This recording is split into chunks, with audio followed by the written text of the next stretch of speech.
Gärtner sein ohne Garten oder ausreichend Platz für einen Garten, ist das möglich?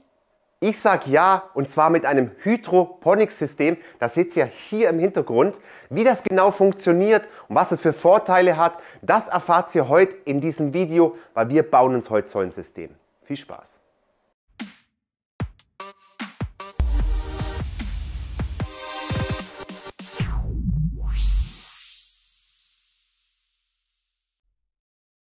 Herzlich willkommen bei Gipfelholz. Ich bin der Jens und hey Leute, mal ein ganz anderes Thema. Gipfelholz wird zum Gärtner.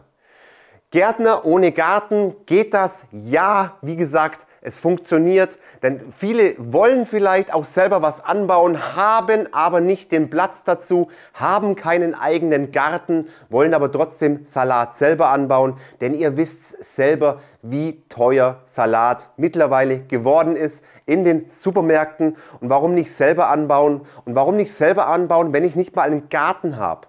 Aber wie soll ich irgendwas anbauen? Hochbeet braucht auch Platz und ich kriege da auch nicht so viel wirklich rein.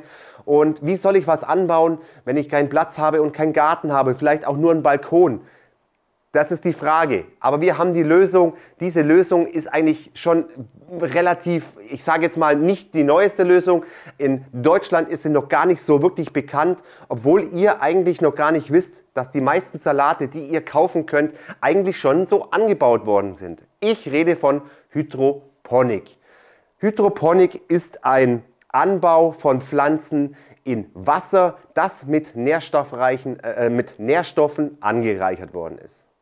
Im Ausland ist das schon gang und gäbe, also da werden schon viele Privatanwender, die ihre Salate schon so betreiben hier. Ihr müsst euch jetzt vorstellen, das ist eine Röhre, es sind lauter Netztöpfe drin hier und da ist keine Erde drin, nein, es ist nur Wasser drin und eine Pumpe pumpt alle paar Stunden mal ein bisschen Wasser hoch und benetzt diese ganzen Wurzeln mit Nährstoffen und Wasserhalt und so wachsen die Salate hier auf kleinstem Raum. Ihr müsst euch vorstellen, hier in dieser Röhre sind 32 Pflanzen drin. Ihr müsst jetzt mal schauen, wenn ihr das Ganze auf 32 Pflanzen hier in der Erde macht, wie groß ihr oder wie viel Platz ihr braucht, Hochbeet oder wie auch immer. Und das habe ich hier im kleinsten Raum, habe ich wirklich richtig viele Pflanzen drin und kann dann richtig schön ernten. Das Tolle daran ist, ich kann auch das ganze Jahr ernten.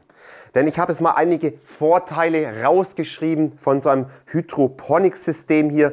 Wir haben da tolle Wasserersparnis hier drin. Wir haben wirklich einen tollen, geringen Platzbedarf, höhere Erträge, weil wir auf dem kleinsten Raum hier einfach mehr anbauen können. Wir machen das Ganze ohne Erde. Der Standort ist ja auch toll, weil wir haben es flexibel. Ein Beet, das ist immer an selber Stelle. Nee, ich kann das auch hier einen ganzen Winter anbauen, denn ich kann es nämlich auch indoor benutzen. Das ist auch noch so ein toller Vorteil. Ja gut, wir haben ein schnelles Wachstum durch nur diese Wasserbewässerung hier dadurch erreicht. Und wir haben eine Kontrolle des pH-Werts, weil der ist nämlich ganz wichtig. Da kommen wir nämlich ganz am Schluss nochmal zum Sprechen hier. Wir können das Ganze ohne Garten machen, das ganze Jahr anbauen. Und wir haben auch kein Unkraut und Schnecken oder Sonstiges. Die fertige Röhre steht ja schon hier. Wir werden aber heute zwei Varianten dieser Röhren bauen. Erfahrungswerte, so richtig gute Erfahrungswerte, kann ich euch noch nicht sagen, denn dieses System ist zwar nicht neu, wie erwähnt, aber jetzt für den Privatanwender, es gibt nicht wirklich viele Bauanleitungen, wo man sich auch jetzt ein bisschen was rausholen kann. Ich habe auch in den USA und im Ausland einiges gefunden, aber ich habe es ein bisschen anders gebaut wie die. Den einzigen, den ich gefunden habe in Deutschland, ist Frankies Garten auf TikTok. Servus Frank, ist ein echt cooler Typ. Ich habe mit ihm telefoniert und der hat da jetzt schon etliche Wochen, ist der im Vorsprung hier und hat schon mehr Erfahrungswerte sammeln können wie ich. Und er baute diese Röhren aus HT-Rohren, werde ich jetzt nicht machen, komme ich aber gleich nochmal drauf zu. Und da könnt ihr diese Röhren, könnt ihr bei ihm in 1 Meter Größe zusammensteckbar, könnt ihr bei ihm kaufen. Ich werde euch natürlich das unten in der Videobeschreibung einfach verlinken. Und ich sage jetzt mal schöne Grüße an dich, Frank. Und ich hoffe mal, diese Röhre wird dir hoffentlich auch gefallen. Sie ist ganz anders wie deine, aber das ist ja das Tolle dran. Jeder baut sie anders. Der Frank baut sie nämlich aus HT-Rohren hier und ich habe das jetzt auch mal versucht mit HT-Rohren und Frank, ich muss echt sagen, du hast da echt schon mega krasse Übung drin hier. Ich habe mich versucht an HT-Rohren und Gottes Willen, boah, da braucht man echt Geduld. Also man braucht definitiv Übung. Leute, wenn ihr das selber macht mit HT-Rohren, dann braucht ihr Übung, weil dieses Material zum Biegen ist nicht einfach. Aber der Frank hat da schon so mega krasse Erfahrungen mit HT-Rohren biegen. Ich habe es aufgegeben. Und was heißt ausgegeben? Ich hätte einfach mehr üben müssen. Ich habe jetzt was anderes gefunden und zwar, die HT-Rohre haben ja 110er Durchmesser. HT-Rohre sind aber nicht UV-beständig. Genau das ist nämlich das Problem. UV-Beständigkeit, wenn das Ding jetzt wirklich lang draußen steht oder wie auch immer, da gibt es keine Erfahrungswerte davon, wie lange dann so ein HT-Rohr wirklich hält. Sind es 2 Jahre, sind es 1 Jahr, sind es 5 Jahre? Keine Ahnung, das weiß keiner leider. Oder wenn das jemand weiß, der kann es gerne mal unten in die Kommentare reinschreiben. Deshalb habe ich hier von Marley heißen sie, glaube ich, Fallrohre gefunden, die sind aus PVC-U. So, jetzt sagen viele vielleicht, oh, das ist Plastik, das ist giftig oder sonst irgendwas. Ja, das kann natürlich sein. Ihr müsst natürlich auf einiges drauf achten bei diesen Fallrohren, wenn ihr das benutzt. Denn HT-Rohre sind ja trinkwasserbeständig, das ist kein Problem. Und Fallrohre, ja, sind auch trinkwasserbeständig. Es muss aber ein PVC-U sein. Das darf nämlich keine Weichmacher drin haben. Und ich habe es mal aufgeschrieben, ich glaube, cadmiumfrei sollten sie sein und bleifrei sollten sie sein. Und es hat einen 105er Durchmesser. Und ich muss dazu sagen, ich habe ja jetzt schon diese Röhre gemacht hier. Und zum Biegen ist das sowas von einfach, ist echt gigantisch. Kann ich euch natürlich nur empfehlen, die Röhren selber zu verlinken. Weiß ich nicht, kann ich glaube ich nicht, weil die gibt es nur in 1 Meter Stück zu bestellen. Aber ich habe bei uns im Baumarkt, es gibt in mehreren Baumarkt, gibt es die Marke Marley, gibt es dort. Und die gibt es dann in 2,50 Meter Länge oder so gibt es die. Und ich glaube, ich habe roundabout um die 19 € gezahlt. Für 2,50 Meter aber. Im Endeffekt kriege ich ja da fast 2 Röhren nebeneinander raus. So Leute, genug geredet, das ist mal ganz ehrlich, das wird leider ein sehr langes Video, weil da echt viel zum Besprechen ist von dem ganzen Thema. Ich würde sagen, wir spulen das Ganze jetzt einfach mal zurück und springen an den Anfang und fangen mit dem Bau des Rohres der ersten Variante einfach mal an. Ja, meine Lieben, wir fangen jetzt einfach mal mit der Biegevariante hier an. Ich habe hier das Rohr schon auf dem Tisch liegen und das Einzige, was ihr benötigt, ist eigentlich ein Heißluftföhn und irgendwas Rundes, ein bisschen längeres hier, so ein Stückchen, was 5 cm Durchmesser hat und vielleicht noch eine Säge. Ich war letztens im Baumarkt und wollte mir einen Rundstab holen. Dann wollten die dort für so ein kleines Stückchen Holz hier 20 € haben. Nee, ganz ehrlich, ich habe eine Flasche gefunden, die hat genau 5 cm Durchmesser und ich hoffe, das funktioniert mit dieser Flasche hier. Wir werden jetzt gleich sehen. Gut, ich habe noch eine Schablone gemacht, denn dieser Pflanzturm hier wird in der Reihe, also gegenüber immer ein Pflänzchen hier und in der Reihe wird 2 Körbchen haben. Das hat den Hintergrund, wenn ich jetzt 3 reinmache, ich bin mir noch nicht sicher, die könnten sich dann treffen hier irgendwo. Ich mache ja dieses System mit innen drin den Schlauch hoch. Wenn man den Schlauch jetzt von oben rein tut, könnte es wirklich gut funktionieren, wenn man da 3 Körbchen reinmacht. Wir werden jetzt den ersten Versuch erstmal starten mit 2. Und da habe ich jetzt ausgerechnet, kommen circa 32 Plätze raus. Und das sollte doch erstmal für den Anfang reichen. Und wir können dann immer noch weitermachen und vielleicht auch mal eine Variante mit 3 machen. Hier seht ihr die Schablone, die ich jetzt so angefertigt habe, ist einfach nur ein dickeres Blatt Papier, so ein Silikonpapier ist es. Und ich habe jetzt da ganz einfach angefangen. Umfang von dieser Röhre sind ja 105. Das sind irgendwas so um die 33, schieß mich tot, hier in der Breite von dem Blatt Papier. Und habe ich meine Striche gezogen, habe das Ganze eingeteilt natürlich, wo ich meine Teile haben will. Ich fange unten an, hier bei 10 cm kommt der erste Schlitz kommt dann hier rein, in der gleichen Reihe oder halt in der Reihe drüber ist dann wieder 20 cm Abstand und in der versetzten Reihe haben wir hier noch einen halben Strich, hier noch einen halben Strich. Wenn man es zusammen macht, dann gibt es einen ganzen Strich, klar. Und hier haben wir 10 cm jeweils zwischendrin, zwischen der versetzten Reihe. Ach ja, noch ganz was vergessen hier. Ich benutze hier so einen Behälter hier. Das ist einfach vom Discounter ein Pflanzdrog, was ich jetzt für diese kleine Pflanzensäule hier benutzen werde hier. Das ist ja wie gesagt erstmal ein Versuch und ich benutze das kleine hier, das hat 40 Liter Inhalt. Natürlich brauchen wir da nicht 40 Liter reintun, aber ich fange erst ab der Höhe von diesem Drog hier an. Das heißt, ab der Höhe gehe ich 10 cm los und setze dann die ersten Striche. Nur, dass ihr mal Bescheid wisst.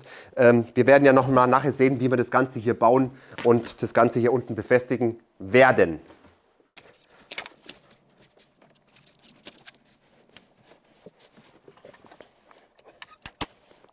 Drüber gestülpt ist es. Jetzt fangen wir an. Unten ist ja einfach hier ab der Droghöhe. Fangen wir jetzt einfach an. 10 cm nach oben. Machen hier den ersten Strich. Und hier den ersten Strich. Und jetzt macht ihr euch noch vorher Hilfslinien hin. Hier haben wir, dass wir immer auf derselben Linie bleiben hier. Und jetzt brauchen wir das Ganze eigentlich nur drehen. Machen dann hier den Strich. Und jetzt schiebt man das Ganze einfach hoch. Von hier müssten es dann, ja, das muss man natürlich jetzt extra messen, das ist klar. Und hier müssten es dann, zwischen dem und dem müssten es dann 20 cm sein. Bin ja deppert, man kann ja dann das hier nehmen. Mein Gott, Bur, denk doch mit! Also im Endeffekt ist es ja überhaupt kein Problem, wir brauchen bloß auf den nächsten Strich gehen. Können wir zwar nur hier einen anzeichnen, aber so haben wir es dann wenigstens genau. Manchmal ist der Bur halt einfach ein Depp. Ja, so ist es. So, wie mache ich das Ganze fest? Also, ich habe einen schönen Tisch. Ich werde es jetzt hier mit meinem Schraubstock festmachen, weil mein Schraubstock ist doch glatt so groß. Ihr könnt es aber auch ganz normale Zwingen hier nehmen und das Ganze hier einfach an den Tisch festzwingen. Aber wie gesagt, ich mache das Ganze hier mit meinem Schraubstock hier. Das wird doch hoffentlich funktionieren, so wie ich das geplant habe. Jawohl. Ich würde sagen, wir schießen los hier. Nein, wir schneiden los hier unsere Schlitze rein. Ich werde hier meinen kleinen Winkelschleifer benutzen hier. Ihr könnt natürlich genauso auch eine Handsäge benutzen hier. Das funktioniert genauso gut. Ich weiß nicht, ob ich es schon erwähnt habe. Die Schlitze sind hier 5 cm groß hier. Und diese 5 cm werden wir einsägen.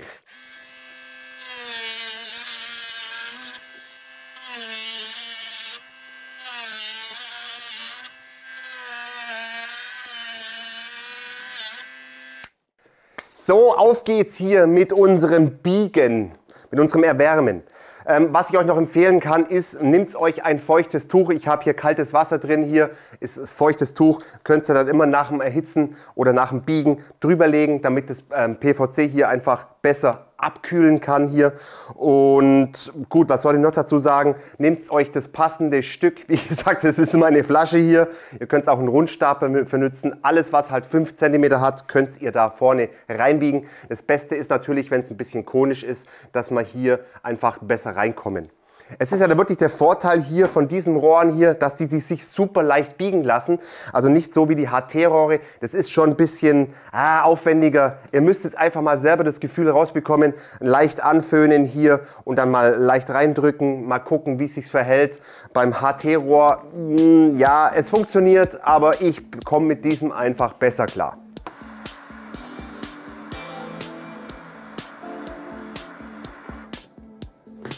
Nein, nein, nein. Also Leute, es ist genau das passiert, was eigentlich nicht passieren sollte. Also man braucht schon ein bisschen Übung, auf jeden Fall da. Hier ist es mir aufgerissen hier. Man muss schon die richtige Temperatur wählen. Das macht jetzt aber überhaupt nichts hier, denn der Topf, der passt optimal hier super schön rein. Ihr seht es.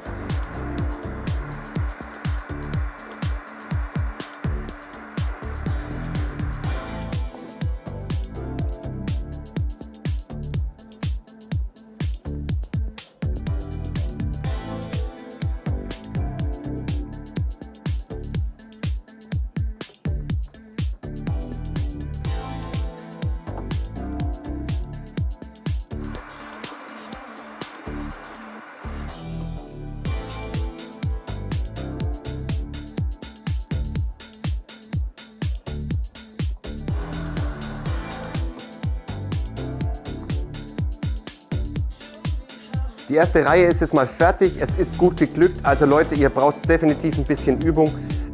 Aber es passt jetzt hier super rein. Ihr seht es, perfekt. Und bis auf das eine ist es mir jetzt ganz gut gelungen hier, wie ihr sehen könnt. Ihr müsst es einfach ein bisschen üben, hier die richtige Temperatur zu erwischen. Hier, wie gesagt, ist dieser Riss hier drin hier.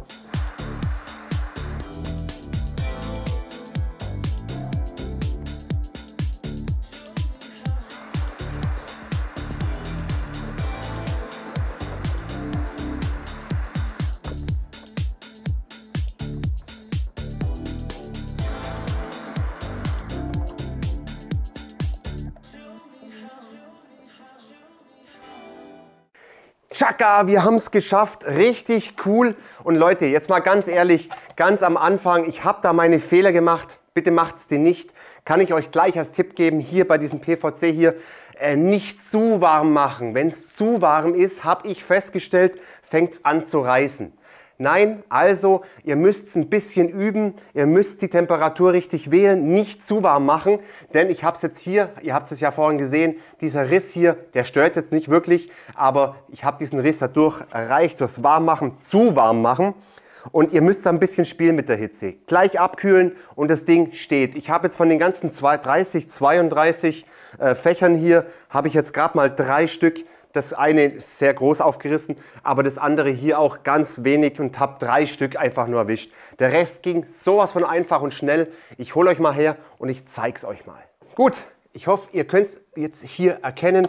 Es sind wirklich saubere Löcher, die ich hier hinbekommen habe und das wirklich durchgehend. Also es ist mit ein bisschen Übung, ist es überhaupt kein Problem, richtig schöne Aussparungen reinzubekommen. Also hier ist wirklich keins mehr kaputt, wenn man jetzt mal drüber schaut hier.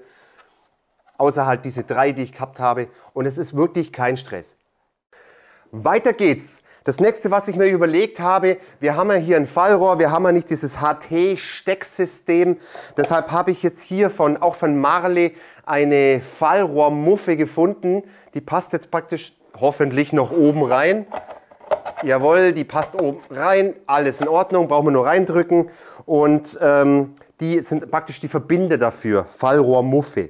So, jetzt habe ich mir natürlich Gedanken gemacht, wie mache ich einen Deckel drauf? Beim Fallrohr gibt es keine Deckel, wäre natürlich auch sinnlos, ist klar. Deshalb habe ich mir einen HT-Deckel besorgt, das ist der Standard 110er und der passt ja da normalerweise auf 105 ja nicht rein. Aber das Geile an dem Material ist, man muss es nur leicht warm machen und man kann es biegen. Und deshalb habe ich das leicht warm gemacht und jetzt passt hier perfekt der Deckel, der HT-Deckel passt hier perfekt rein.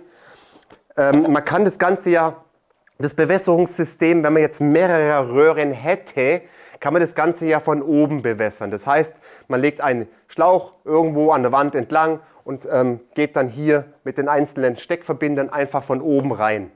Aber da ich jetzt ein einzelnes kleines System habe, will ich es anders bauen. Ich will den Schlauch innen durchführen und das Ganze dann praktisch hier mit dem Deckel oben drauf, dass es nicht rausspritzt oder sonst irgendwas. Und das Ganze wird dann hier oben verteilt, das Wasser, und läuft dann hier, mein Plan, hier wieder an der Seite einfach runter. So, deshalb diese Fallrohrmuffe. Wir können jetzt einfach nochmal das Ganze machen. Ich habe es schon probiert, aber dass ihr seht, dass es gut funktioniert, können wir das Ganze jetzt gleich nochmal machen.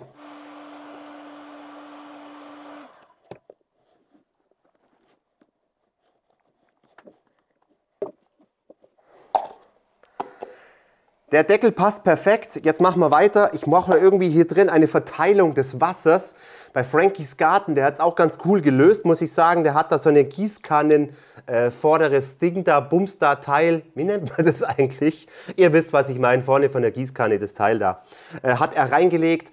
Passt super. Ich habe das jetzt nicht probiert, denn ich werde es ja von unten, denn das Wasser kommt ja von innen hier raus. Deshalb habe ich mir gedacht, ich fräse mir hier eine Plexiglasscheibe aus und werde das Ganze hier reinlegen, weil wir hier drin haben wir nämlich einen Rand. Da passt die Plexiglasscheibe perfekt drauf. Deshalb werde ich hier einen Kreis fräsen. Das mache ich mit meiner Kreisvorrichtung hier, die ich jetzt auch letztes Mal im Video gebaut habe. Kann ich euch auch nochmal verlinken.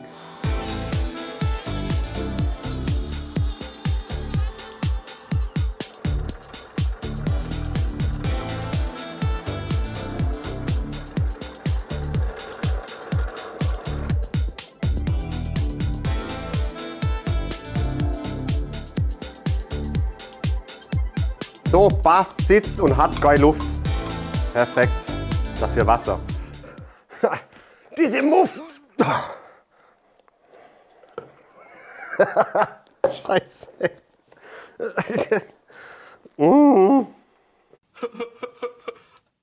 Jetzt kommen wir zum nächsten Versuch. Ich habe den Deckel endlich draußen. Das ist hier eine HT-Muffe, ein HT-Deckel. Und ihr wisst es ja selber, wenn ihr da kein Fett oder kein Öl drauf habt, dann flutscht das Ding nicht mehr raus, dann hebt es mal richtig heftig. Na gut, also mein Plan war, wir haben ja ein kleines System, was wir jetzt hier frei bewegen können, nicht an die Wand anschrauben, diese große Röhre, die wir jetzt gebaut haben, sondern das soll einfach frei stehen. Ich bin mal gespannt, ob es funktioniert. Wenn nicht, müssen wir es noch mal ein bisschen stabilisieren hier an der Seite. Das werden wir am Schluss sehen. Mein Plan ist, ich schraube diesen Deckel, ja, ihr habt es richtig gehört, ich schraube diesen Deckel hier einfach drauf. Man könnte ihn theoretisch mit lebensmittelechten Silikon hinkleben, bin ich aber jetzt nicht der Fan von. Ich habe Tests gemacht, ihr kennt doch diese Verschraubungen für Dächer. Die haben so eine kleine Gummidichtung, haben die hier, so eine Beilagscheibe, so eine Unterlegscheibe mit Dichtung. Und ich habe da Tests gemacht, vor vielen Wochen schon, habe das Ganze mal probiert mit Wasser, habe hier 4 Schrauben festgemacht und das Ding ist komplett dicht. Ist überhaupt kein Problem. Ich werde es einfach wagen und es ist einfach hier ein Standardeimer, der hat 40 Liter. Ein Standardeimer vom Discounter hier und hier ist die Möglichkeit unten zu schrauben. Ist kein Problem, deshalb schraube ich diesen Deckel hier hin, dann kommt dieser Deckel, wird hier drauf gemacht und wenn man jetzt diese Gummidichtung, die hier drin ist, die normalerweise ja richtig rum reingehört, umdreht und dann das 105er Rohr nimmt, dann passt es perfekt hier in diese HT, ja in dieses HT-Muffe, passt die perfekt rein.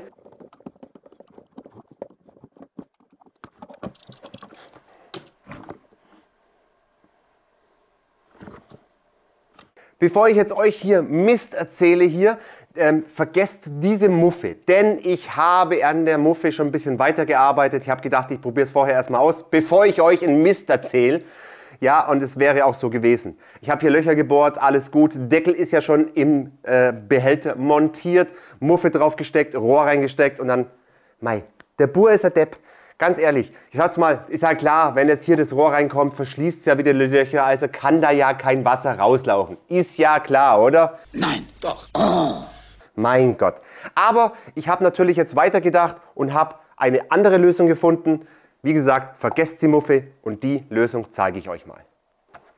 So, jetzt seht ihr das mal von der Seite hier. Und zwar habe ich jetzt hier trotzdem noch Löcher reingebohrt. Und das Coole an dem Material ist einfach, das ist ja ein 105er. Dieser Deckel passt ja nicht wirklich. Der HT-Deckel, den ich jetzt unten reingeschraubt habe, der würde ja theoretisch nicht passen. Aber das Material ist so geil. Ich brauche es nur leicht erwärmen und schon passt der Deckel perfekt und überhaupt kein Problem. So, Löcher habe ich reingebohrt, ist ganz klar. Ich habe jetzt hier noch zur Stabilisierung hier, dass das Rohr halt auch richtig drin steht, einfach nur Gewindestangen hier festgemacht. Die sind überhaupt kein Problem. Das ist einfach nur gesteckt. Also das heißt, wenn man das System sauber machen will, ist es auch kein Problem. Man steckt es halt einfach rein.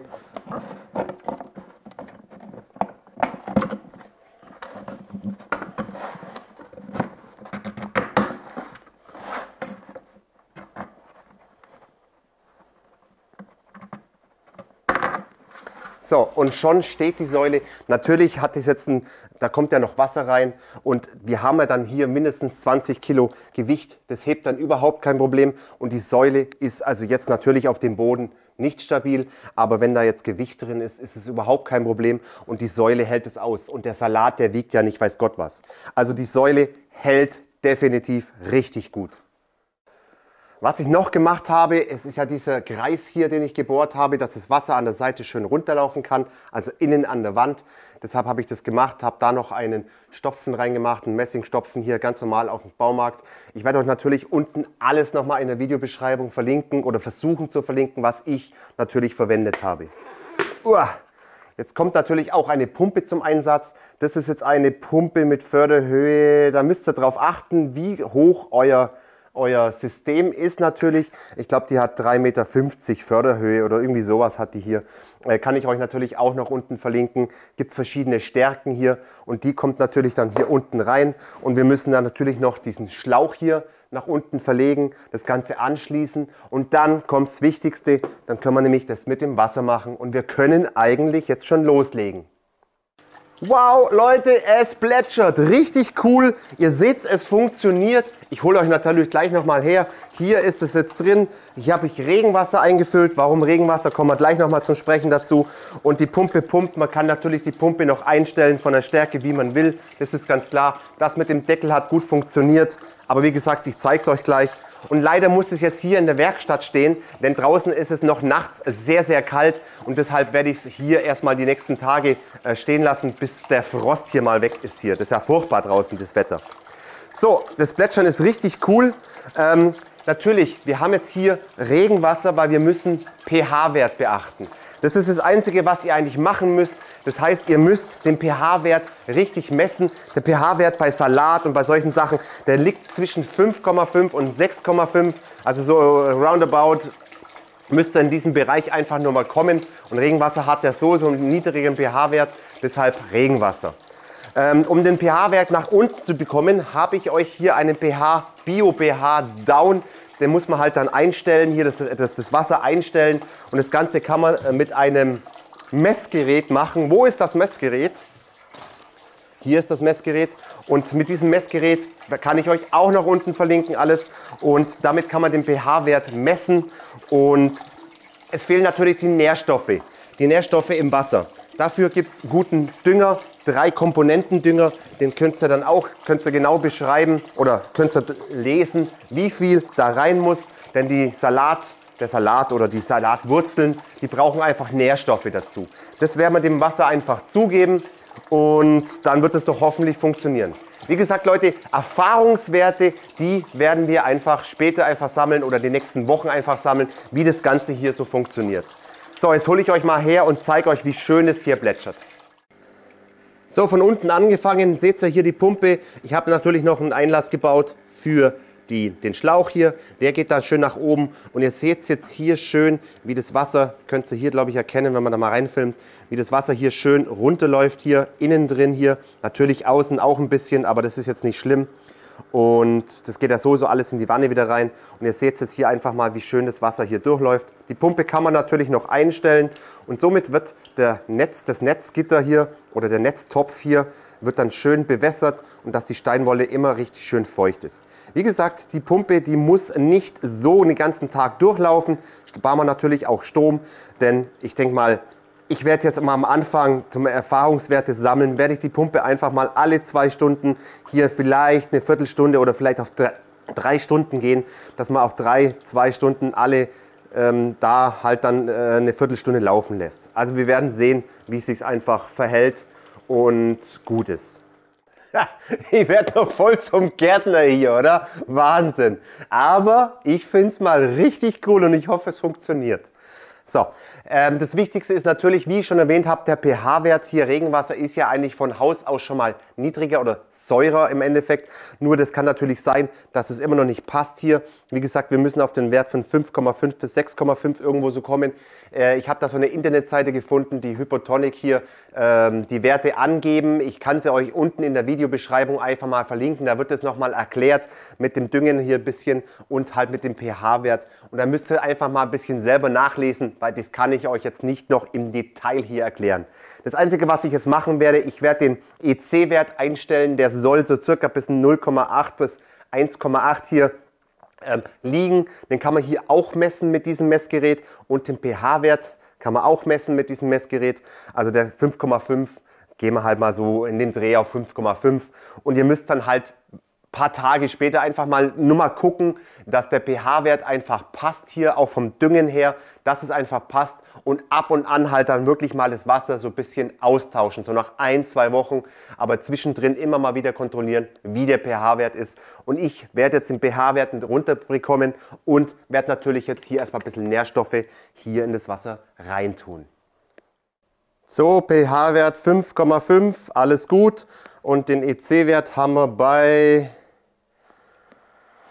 bei 1,4 ist auch okay, also alles richtig gemacht, laut dieser Internetseite, die ich unten verlinken werde, passt. So, jetzt haben wir ja hier diese Steinwolle, die kann ich euch nur empfehlen, hier in diese kleinen Netztöpfe reinzutun, werde ich euch natürlich unten auch nochmal verlinken.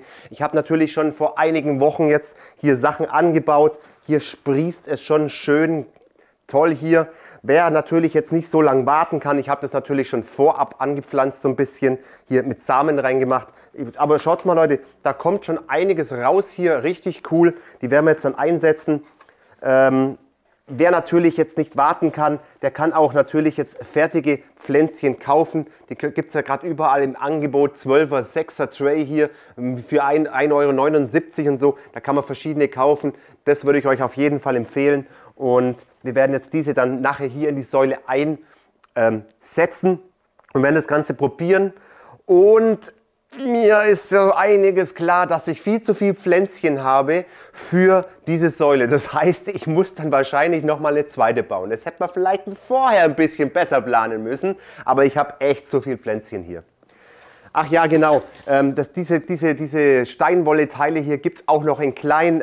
Kann ich euch ehrlich gesagt nicht empfehlen. Das ist dann schon ein bisschen zu klein hier. Deshalb hier lieber diese Nummer größer hier nehmen. Aber wie gesagt, werde ich euch unten verlinken. So, ich würde sagen, wir setzen jetzt mal die ganzen Sachen ein und lassen die Säule dann laufen. Ja, Mann.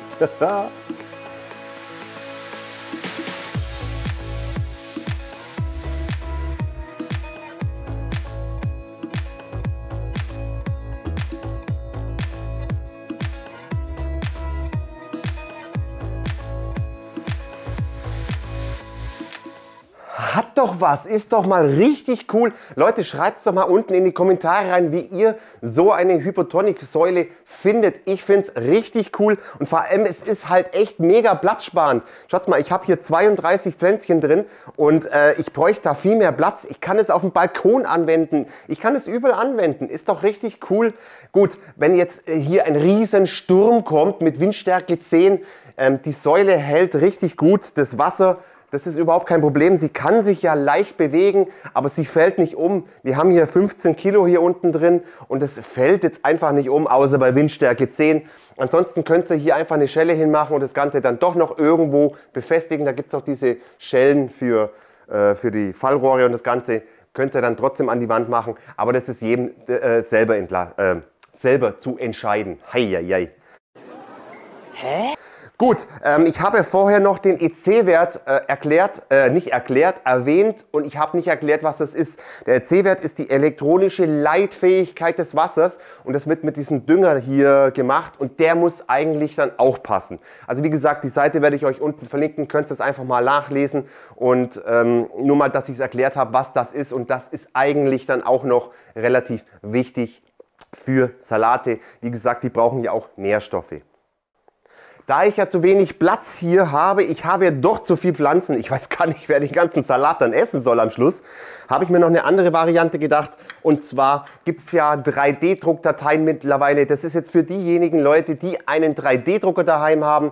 Es gibt so viele Dateien auf Thingiverse, könnt ihr mal schauen. Es gibt sogar komplette Säulen zu drucken, ja, kein Spaß. Da müsst ihr halt dann zig Wochen drucken, aber es funktioniert, es ist cool. Ich habe mich jetzt für eine andere Variante entschieden und zwar ist es jetzt nur solche kleinen Teile hier, die ich schon mal gedruckt habe. So schauen die aus und da passt genau dieses 5 cm Netztöpfchen rein.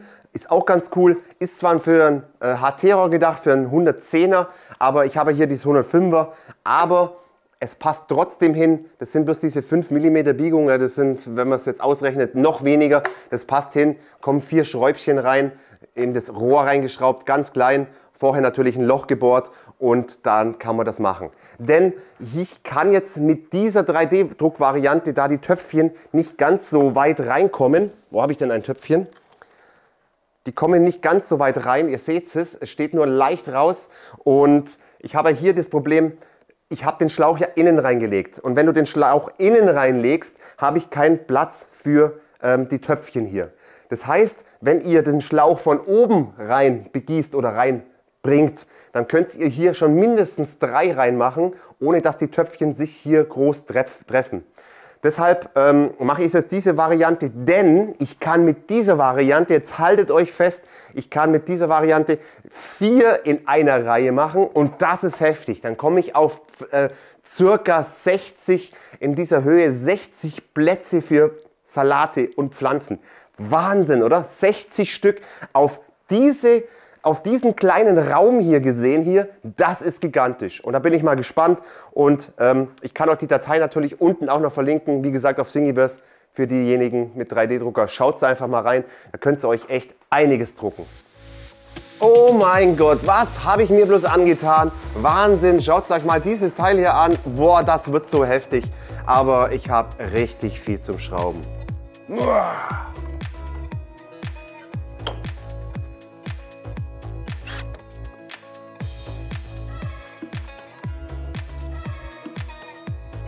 Ich erkläre euch nochmal schnell, wie das Ganze funktioniert. Also ich habe jetzt mal begonnen, wie gesagt, das sind alles Erfahrungswerte, die wir jetzt erstmal sammeln müssen. Ich werde euch natürlich alles unten nochmal in der Videobeschreibung verlinken, schon mehrfach erwähnt, aber viele fragen dann immer wieder nach. Also ich habe hier mal angefangen, welche anzuzüchten, hier in dieser Steinwolle hier drin. Seht ihr hier. Und jetzt seht ihr auch schön, wie die Wurzelbildung hier schon rauskommt aus der Steinwolle.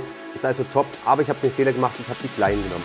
Nehmt die großen, es ist einfacher. Weil sie einfach besser reinpassen. So, jetzt gibt es natürlich welche hier mit Erde, das ist auch ganz klar, dann müsst ihr die Erde einfach entfernen, die Wurzeln rausholen oder ihr kauft doch schon diese fertigen Salat, die ist ja diesen Salata in diesen Trails hier drin, die sind ja auch in Erde drin, die müsst ihr natürlich wegmachen, die Erde, und wenn ihr die Erde wegmacht, müsst ihr einfach mal die Wurzeln abwaschen.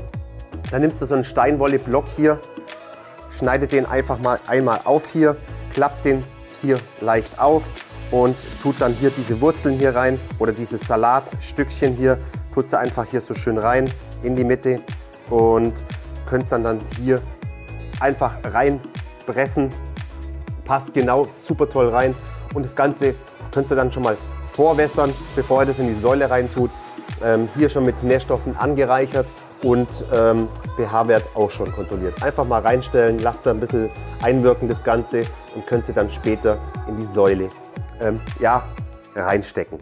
Servus meine Lieben, zurück eine Woche später. Ich habe den 3D-Druckturm fertig. Das ist doch mal gigantisch, oder was meint ihr? Schreibt es mal rein. 60 Plätze auf 1,80 Meter hier. Das ist doch der absolute Wahnsinn hier, oder? Ich bin mal gespannt, wie das dann ausschaut, wenn der Salat hier so richtig ausgewachsen ist. Ich freue mich schon so richtig drauf. Das wird mal geil. Das ist dann bestimmt so wie in den Fabriken, in diesen riesen Gewächshäusern, die das auch mit diesen Türmen machen. Da sieht man nichts mehr vom Rohr. Und das wird wahrscheinlich da genauso passieren. Und jetzt muss ich euch was zeigen. Und ich bin so begeistert, Leute. Jetzt schaut mal, eine Woche später. Ich habe jetzt bis jetzt keine Probleme gehabt mit dem Wasser, mit allem drum und dran. Habe ich aber nur eine Veränderung, zeige ich euch gleich. Jetzt schaut euch mal das hier an. Seht ihr das, was da für Wurzeln rauskommen? Eine Woche ist das jetzt im Wasser und es läuft und es ist doch mal gigantisch, was da rausschießt. Das ist bei allen Pflanzen so. Also ich finde es ja mal mega. Also hey, Wahnsinn, was da rausschießt. So, eine Änderung habe ich auch noch gemacht. Ich habe die Zeit ein bisschen geändert. Ich habe mir eine neue Zeitschaltuhr gekauft, denn diese, die ich hatte, die konnte nur eine Viertelstunde laufen lassen und das passt mir nicht. Ich habe es jetzt umgestellt. Ich habe jetzt jede Stunde 5 Minuten lasse ich diesen Turm jetzt einfach mal laufen, damit es alles schön feucht wird. Und in der Nacht kann man vielleicht ein bisschen runterschalten. Aber ich verlinke euch die Eieruhr natürlich auch noch unten in der Videobeschreibung. Und jetzt hole ich euch mal her, denn ich habe noch was im Wasser verändert. Ihr seht es gerade, die Sonne scheint, aber ich kann diesen Turm jetzt einfach noch nicht rausstellen. Es ist draußen einfach zu kalt. Die Nächte sind noch fast bei 0 Grad, 2 Grad. Das ist noch dem Salat ein bisschen zu kalt. Deshalb steht er jetzt immer noch hier in der Werkstatt. Aber jetzt kommen wir zu dem Thema, was ich hier rein habe. Ich habe hier Wasserpest hier rein. Wasserpest hört sich komisch an. Das sind hier solche Pflanzen hier, die man hier setzen kann hier, die reinigen das Wasser vor Algen, vor allen möglichen Giftstoffen und sonst irgendwas, wird das Wasser hier gereinigt dadurch. Dadurch ist auch der pH-Wert deutlich besser hier und ich habe jetzt immer noch so um die 5,5, 5,8 habe ich vorhin gemessen. Der EC-Wert ist hier auch ganz wichtig, der liegt jetzt so bei roundabout so 1,4, ist auch noch ganz gut. Was ich noch eingepflanzt habe, hier habe ich es gefunden und zwar sind es hier noch Mooskugeln. Ich habe jetzt hier 3 Pflanzen drin, ich habe ein bisschen mehr Wasser rein, ich habe so ca. 20 Liter drin, habe dann diese 3 Wasserpest rein hier und noch 3 solche Mooskugeln hier. Die sind auch ganz cool und die reinigen das Wasser auch nochmal dazu und ziehen Algen aus dem Wasser. Leute, mir sind da noch ein paar Vorteile eingefallen, die ich vorhin nicht genannt habe. Ganz klar, Leute, ihr könnt entscheiden, wie gesund euer Salat ist. Wisst ihr, was die Industrie ins Wasser reinkippt, damit der Salat vielleicht noch schneller wächst und wie auch immer? Wir wissen es ja gar nicht.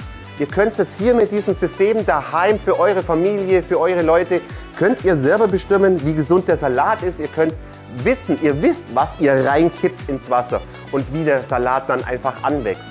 Ich finde es richtig cool und vor allem dieses Platzsparende. Ich kann es auf dem Balkon, kann ich es anwenden. Ich finde es richtig cool. Schreibt es doch mal unten in die Kommentare rein, wie ihr das ganze Thema eigentlich findet. Denn ja, in Deutschland ist es gar nicht so richtig verbreitet für den Privatanwender. Im Ausland wird es jetzt schon, ist es voll der Hype schon teilweise. Vielleicht schwappt es jetzt ein bisschen auch so rüber, auch vielleicht mit diesem Video. Ich würde mich darüber freuen und wenn wir einfach diese Erfahrungswerte, wenn es jemand baut, dass man sie miteinander teilt und wir können es ja gerne unten in die Kommentare reinschreiben, wenn da jemand bessere Tipps hat oder wie auch immer. Mich würde es freuen. Und ich würde sagen, schöne Grüße aus dem Allgäu. Bitte lasst einen Daumen da, wenn euch das Video gefallen hat. Abonniert den Kanal und vergesst die kleine Glocke nicht. Und bis demnächst. Servus.